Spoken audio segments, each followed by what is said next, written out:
In this video, I will give you a full email marketing checklist with over 150 points that will probably save you hours of your life, because we all know these videos, full email marketing course, 1 hour 20, 3, 35, 4 hours, 8, 9 hours even. So 2 hours here.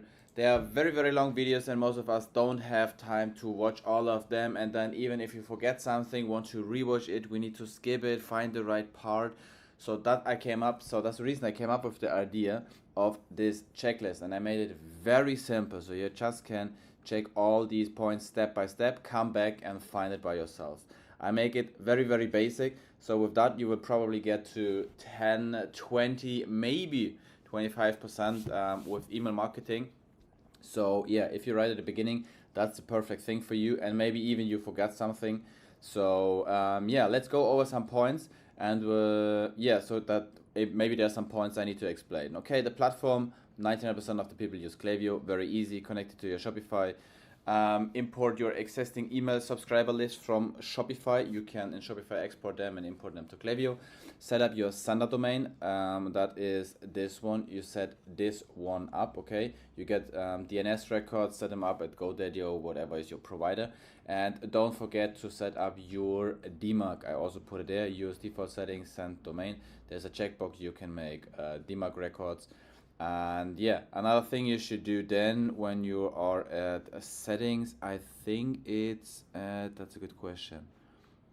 Actually, where it is, let me check. Yeah, sorry, I was wrong. It's in the list and segments. You go here, list and segments, go to your main email list, and then you go here, setting consent, and then you can choose double and single opt-in. Okay, the difference between the one of them is single opt-in. Obvious, your list will be way bigger than double opt-in, but the quality, if you do double opt-in, will be very higher. So you get a very much higher open rate, better click rate and everything, but your list is smaller. Or you go on volume, you take single opt-in. 90% of the people take single opt-in.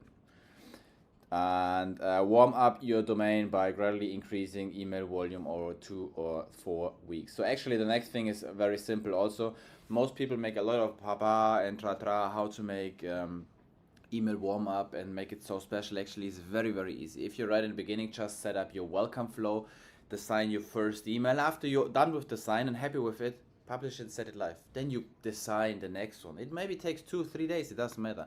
Then already the email number one is standing out and obvious, because you made before you should do your pop-up obvious, and there is your opt out the 10%. Okay, and obvious, everybody wants to have this 10%, so that's the reason the email number one in email in the welcome flow is the most open email ever.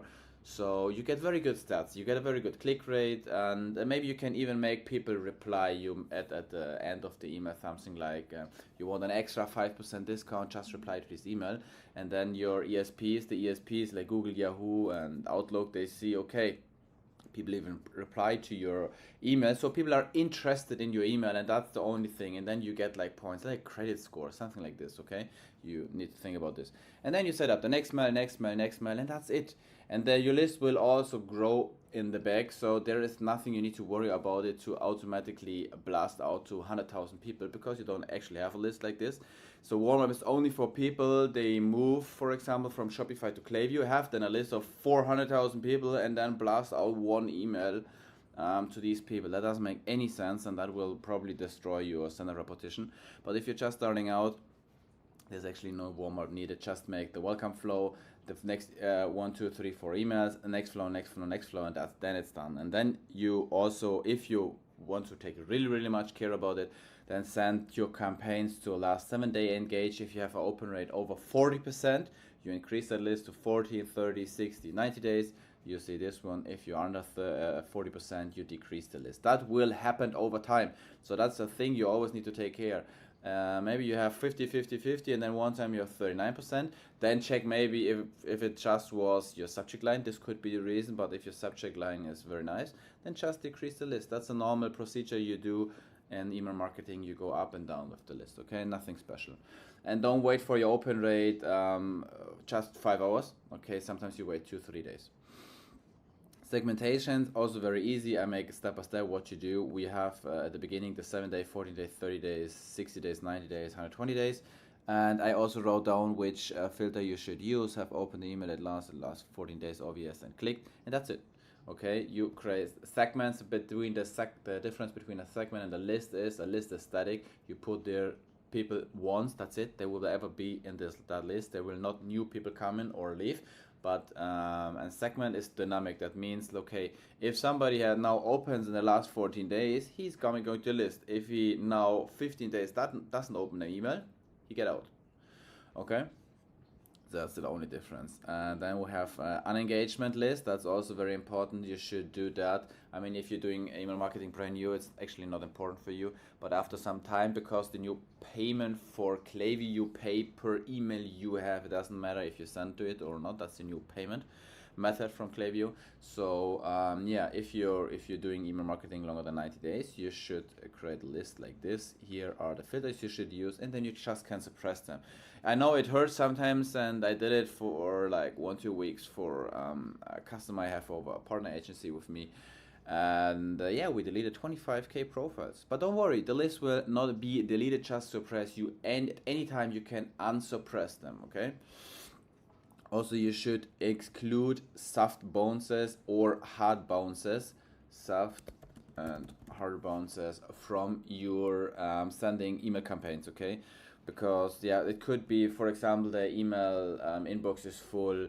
It could be because the email address is wrong. There could be different reasons, and you should always exclude these lists, because that will give you minus point at your sender repetition, okay? Then pop-up, also I make it simple as possible. Create one for desktop, one for mobile, and just one for the footer.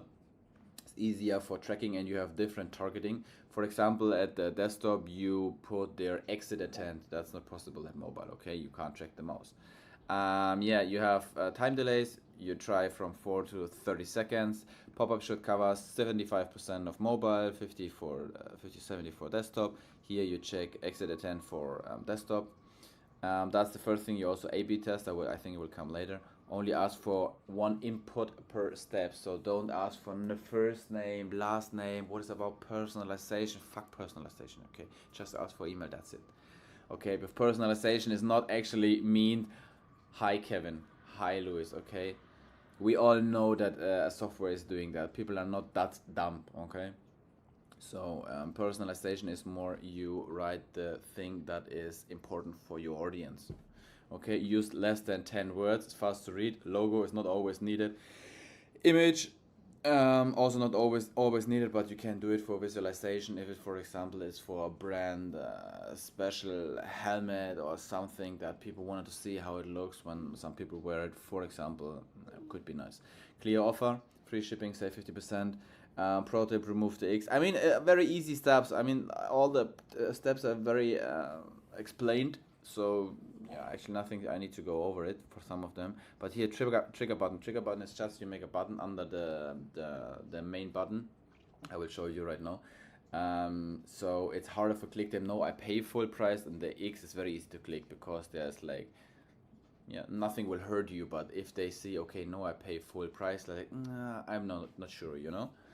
And yeah, some A/B tests you can try, and some different pop-up ideas. You can, a classic one, enter your email, micro commitment. Do you want save percent? Yes. Now enter your email. So there's 2 steps. You can make a quiz, spin the wheel, and so on. Yeah, you can see here that's for one of my customer. We have a submit rate of 17% the last 30 days. The last 7 days is even higher. Somebody call me. I will call him back. And yeah, how does it look like? I even can show it to you. See, we're just running an A/B test. It's always important. But see, at the beginning, you always need to run that test. See, at the first day, there was 22% and 8%. But when you run it over time, you will see it will go more down and down and down. And here, what you see over time, 2%. Now over a long time of period. Okay, because traffic is very, very low. So that's the reason I let that run much longer than usual. Okay. How does it look like? You will never believe it that this one gets 70%, but that's it. Nothing. Sniper links. Okay, that's it. Logo, 120% of your first order. Email, yes please. That's it.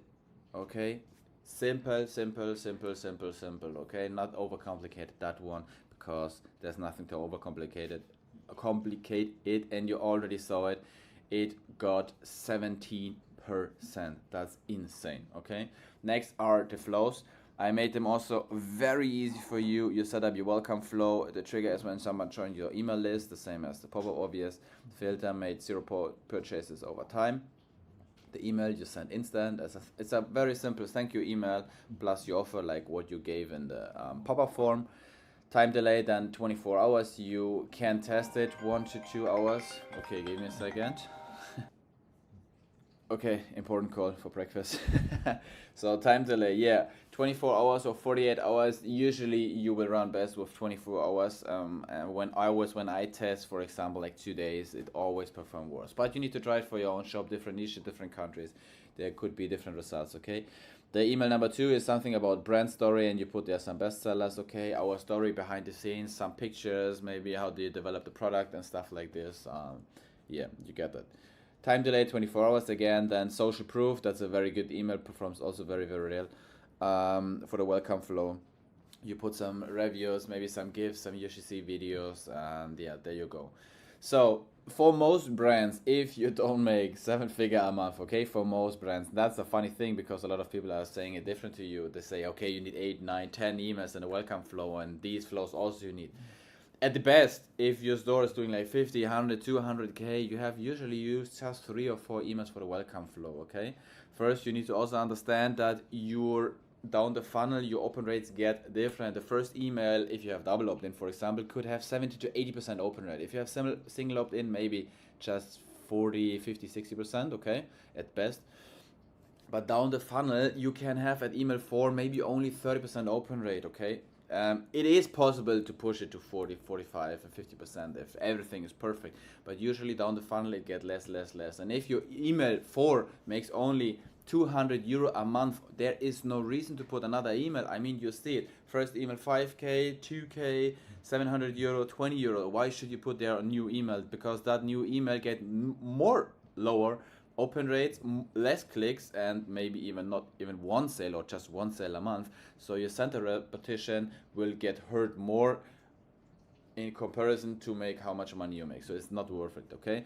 You just do 3 or 4 emails, and then you will see how the email perform. I mean, if email 4 still makes 5K, bam, you make email 5, you make email 6, you make more emails. They're welcome flows, they have 20 emails. It depends on your brand, okay? So, and that's the same thing for all flows. You always can remember that one, okay? There is no number. And also some people say that's the average. You do 3 or 4 emails and then you will see it. In email marketing, fuck all the opinions, fuck all the experience from everybody. It's the same what I say to you, just test it. I give you just some things you test out, and then you will see the results. There are some brands, I make this exactly same pop-up I just did, and they do 2% opt-in rate. The other brand do 70%. You understand? You need to find out what is working for you, and you work with that, what you have, and then maybe you change. Maybe for your brand, for your niche, for your audience, something different is working, okay? You need to find that one out. OBS, you can test subject lines, time delays, plain versus design emails, and all that stuff. And we forgot email 4, us versus them, is also very good performing email. You compare competition, or you compare the market versus you. That's a very nice email. Then cart and checkout abundance, actually you can see also the filters and triggers, actually the same emails, you designed in one, just duplicated, triggers just different, maybe some wording is different, that's also the emails. Oh damn, I make a mistake, yeah. Then site abandonment flow and browser abandonment flow, it's actually the same, so nothing we need to go over it. Yeah, then post-purchase flow and win-back flow, that's also a thing you need to remember. Everything pre-purchase, no, post, everything pre-purchase you need to test, and everything post-purchase is data driven, okay? Post-purchase flow, like also the win-back flow, that means you need to get data from your shop and you work with that data, okay? There's nothing like let's see, you work with that one. That means win-back flow. There are people out there, they say do send an email after 30 days, 40 days, 50, 60 days. No. You go in your data tool, what you have, like Triple Whale or other tools, what you're using, you check there, and you see the average customer is coming back after 24 days, baba. It doesn't matter 30 days, it doesn't matter 60 days. You have the data. 24 days, most people come back. So now you send the time delay 2-3 days before this data you got, okay? And this you can A/B test maybe 1 day, maybe 2 days, maybe 3 days, okay? And then you can find. Then it's been a while email, discount opener, last chance, simple as that. And then you also can see if you want to put more or not. Then it's also a sunset flow or manual suppress regularly, what we just did in the segmentation with the unengaged people. Okay, sunset flow is something like, okay, we now not heard from you since the last 90 days. If you're still here, second email, okay, here's a discount, come back. Third email, okay, we unsubscribed you. If you want to come back, click this button. That's it. Okay, an email looks like this. Campaigns, I also have a very nice giveaway. Click this link and you get there's 12-month email calendar, what campaigns you can send all over the year. It's very average in general all over all niches, but you obviously can change it to your niche, what is best for you. Yeah, campaigns always sent to a list, usually sent to 90 days engaged. It depends, obviously, we talked about it, if the open rate is going up and down, okay? Sometimes there are people I see, they send to engaged 90 days and have open rate 60%. It's like, why you don't increase the list? Send to 120 days. I mean, the more people you can send, the more money you make, right? So exclusive bounds, we talked about this. Every campaign, killer subject line and preview text. Send 3-4 campaigns per week. Also, it depends if you're just making 3K a month, just send one campaign.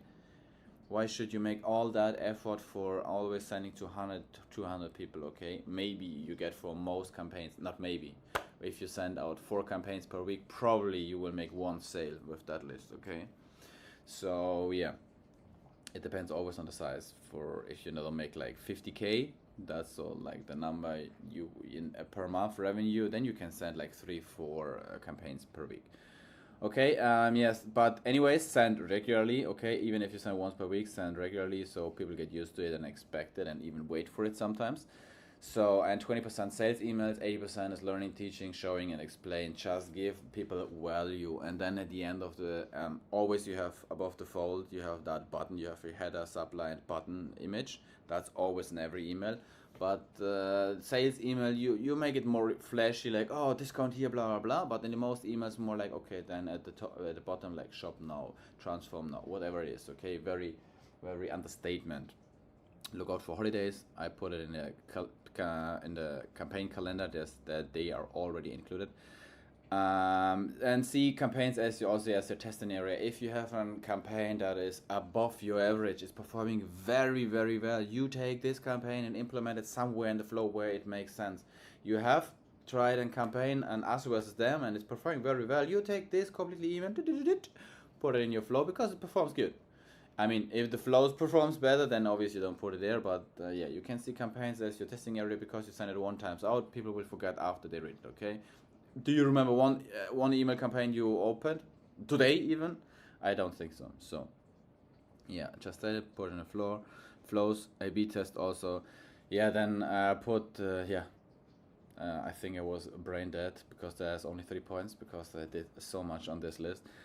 Post-purchase flow is always data-driven, like Winback. I just told you, sending text founder emails. Change the sender name, that's a very big one. If you send a founder email, a plain text one, then you can change the sender name, okay? You don't send from your brand, you say Frank from your brand, okay? Copyright, keep it simple and easy, less is oftentimes more. I have here an example from Byte, clean as fuck. Clean teeth shouldn't cost the planet. Image that everybody understands. Their product, shop toothpaste bites, better for you and the earth, okay? Then you can see this, 1, 2, 3, that's it. Da da da. This email will perform very, very well. Everybody understands it. Nothing hard to read, nothing hard to understand. That's it, and that's the whole secret about copywriting. I mean, 2022, I wrote it long copy. 2025, you have 1-3 seconds. If you don't convince them, it's done. Short, clear, give value, all these points. And I have some A/B testing, what you can do. Pop-ups, campaigns, flow, subject lines, whatever. Yes. And if you don't have time or skill or to do that, book obviously a free audio call because I'm the best email marketer here. And yeah, I hope I could help you with that one. Obvious, the whole file is link first description. Maybe I put there the audio call or the audit call before or the Google Doc. I don't know. We will see. I hope this video could help you. See you. Bye. Bye. Bye. Bye. Bye. Bye. Bye. Bye. Bye.